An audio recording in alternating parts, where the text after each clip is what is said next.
आज का पहला पाठ यहोशू का ग्रंथ अध्याय 24 पद संख्या 14 से 29। आज ही तय कर लो कि तुम किसकी उपासना करना चाहते हो। यहोशू ने इस्राएलियों से यह कहा, प्रभु पर श्रद्धा रखो और ईमानदारी तथा सच्चाई से उसकी उपासना करो।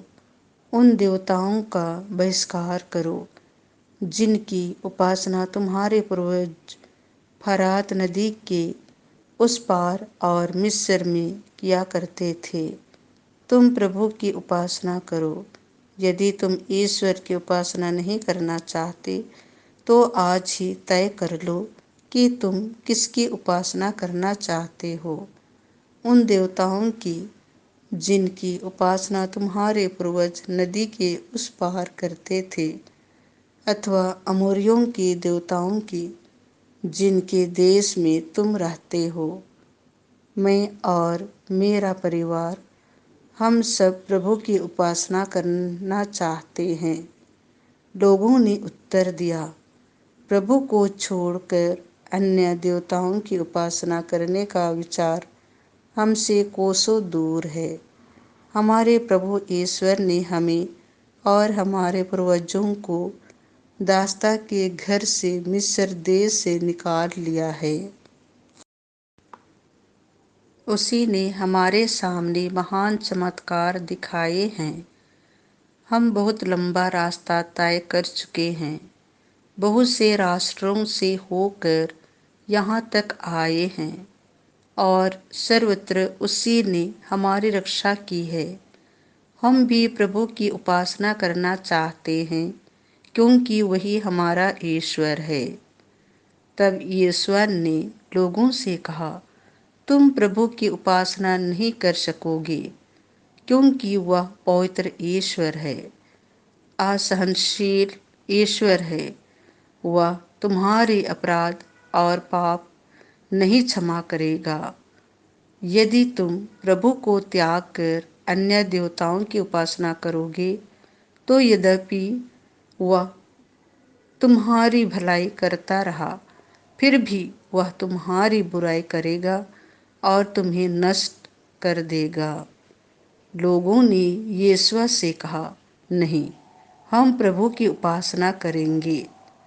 तब यहोशू ने लोगों से कहा, तुम लोग अपने विरुद्ध साक्षी हो कि तुमने प्रभु को चुन लिया और उसी की उपासना करोगे।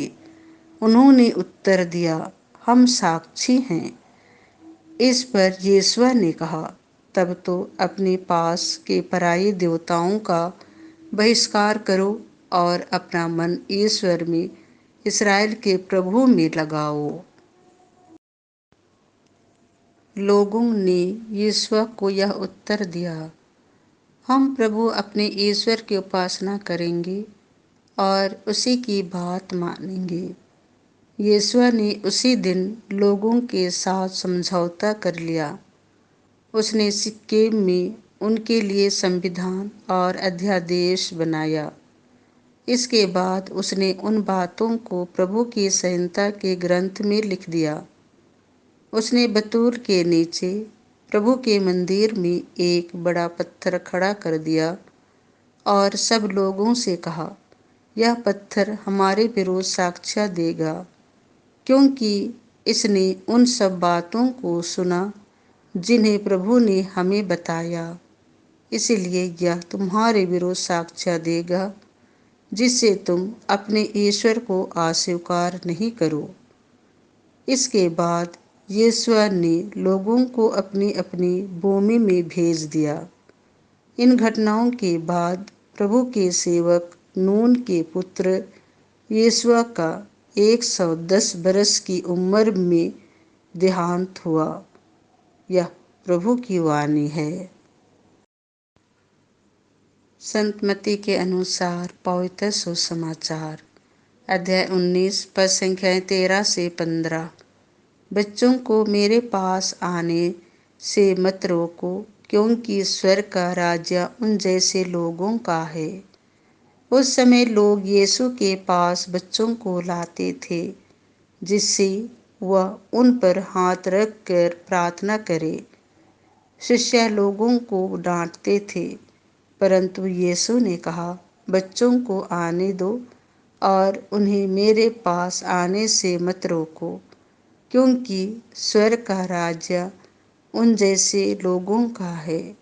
और वह बच्चों पर हाथ रखकर वहाँ से चले गए। यह प्रभु का सुसमाचार है।